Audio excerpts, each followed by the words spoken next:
السلام علیکم dear listeners, دعا ہے امید ہے آپ سب خیریت سے ہوں گے۔ الحمدللہ میں بھی بالکل خیریت سے ہوں۔ اور آپ سب کی شکایت ہوتی ہے کہ ناول جو ہے وہ جلدی اپلوڈ نہیں ہو رہا، یا اس کی نیکسٹ ایپیسوڈ کب آئے گی، ایک دن میں 2 ایپیسوڈ دے دیں۔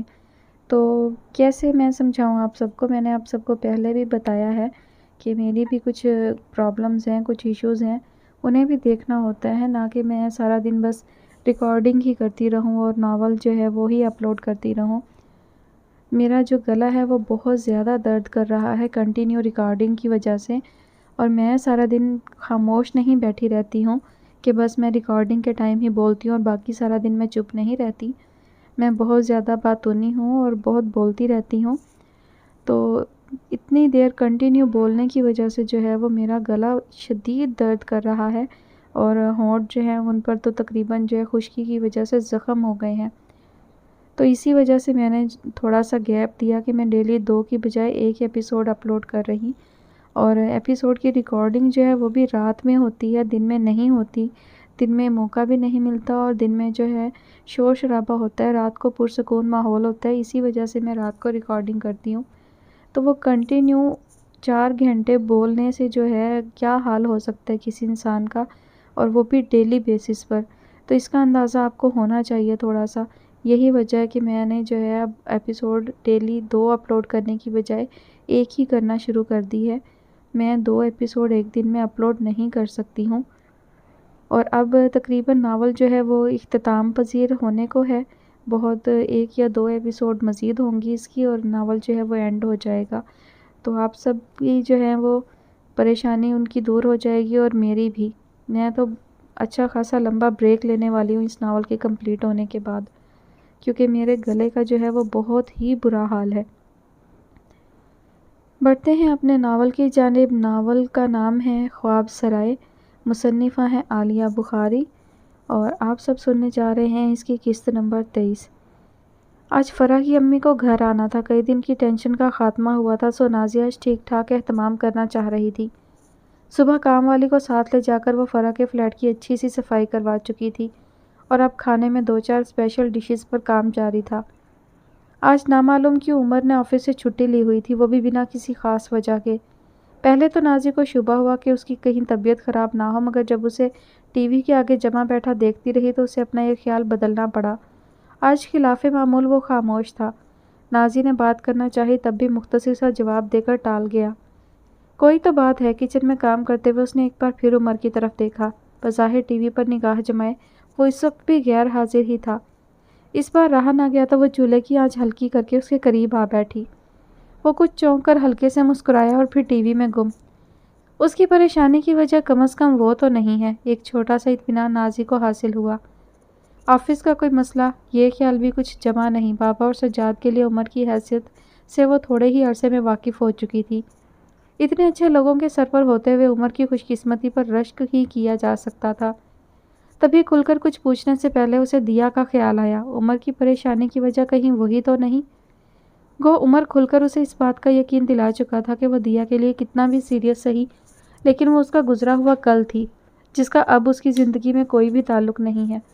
پھر بھی نازی کو اپنے ہاتھ پاؤں ٹھنڈے ہوتے محسوس ہونے لگے تھے۔ اگر وہ محبت دیا ہو تو یہ یقین اور بھی پختہ ہوتا تھا۔ دیا کے حسن کا جادو سر چڑھ کر بولتا تھا۔ مسعود جیسا فراڈ آدمی بھی اس کی خاطر واپس پلٹ آیا تھا، تو عمر کون سا ایسا فرشتہ تھا جو وہ اس کے کہنے پر آنکھ بند کر کے یقین لے آئی تھی، اور اب اپنے عقل مندی کا دعویٰ اسے ویسے بھی نہیں رہا تھا۔ بجائے کسی سوال جواب کے وہ دل گرفتہ سی ہو کر یوں ہی کڑیوں سے کڑیاں میں لائے گئی۔ تمہاری امی کی طرف تو سب خیریت ہے نا؟ عمر کی آواز پر اس نے چونک کر اس کی طرف دیکھا۔ وہ بہت نرمی سے پوچھ رہا تھا۔ میرا مطلب ہے کوئی خاص خیر خبر؟ نازی نے نفیس میں سر ہلا دیا۔ اصل میں تو ابھی خیال آیا، اتنا زور آور تھا کہ اسے عمر کا سوال ہی بے تکا لگا۔ پھر تمہیں کیا ہوا ہے جو منہ لٹکا کر بیٹھ گئی ہو؟ عمر نے محبت سے اس کا ہاتھ تھاما تھا۔ یہ بڑا بر وقت سہارا تھا۔ پل بھر میں سارے وہم و گمان غائب۔ شاید وہ سخت عدم تحفظ کا شکار ہو رہی ہے۔ اب بھی اپنے بارے میں اس نے 100% تجزیہ کیا، اور ساتھ ہی ہنس پڑی۔ کیسی متضاد سی بات تھی۔ بتاؤ نا کیا ہوا ہے؟ وہ اب بھی منتظر نگاہوں سے اسے دیکھ رہا تھا۔ کچھ بھی نہیں، میں تو صرف آپ کو دیکھ کر پریشان ہو رہی تھی۔ اللہ اکبر، تم نے بھی آخر نانی کا رنگ پکڑ لیا۔ پہلے صرف وہ مجھے دیکھ کر پریشان ہوتی تھی، اب تم بھی ہونے لگی۔ وہ اپنے مخصوص رنگ میں آ رہا تھا۔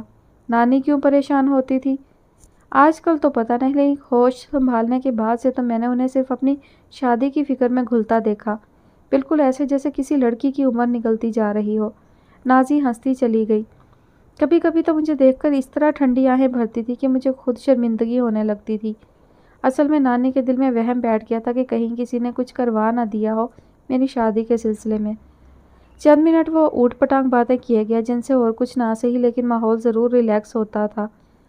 آپ بھی نہ، بس میں چائے لاتی ہوں، بیٹھو، مجھے کچھ ضروری بات کرنی ہے۔ اس بار وہ سنجیدہ تھا، مگر یہ سنجیدگی خوفزدہ کرنے والی نہیں تھی۔ نازی اطمینان سے اس کی طرف دیکھنے لگی۔ فیضی سے کوئی رابطہ ہے؟ امی ابا کا؟ کچھ بتانے کے بجائے وہ سوال کر رہا تھا۔ نینی خود فون کر لیتی ہے کبھی کبھار، میں نے بھی اسے چند بار فون کیا، لیکن اب اس نے شاید پھر سے سم بدل لی ہے۔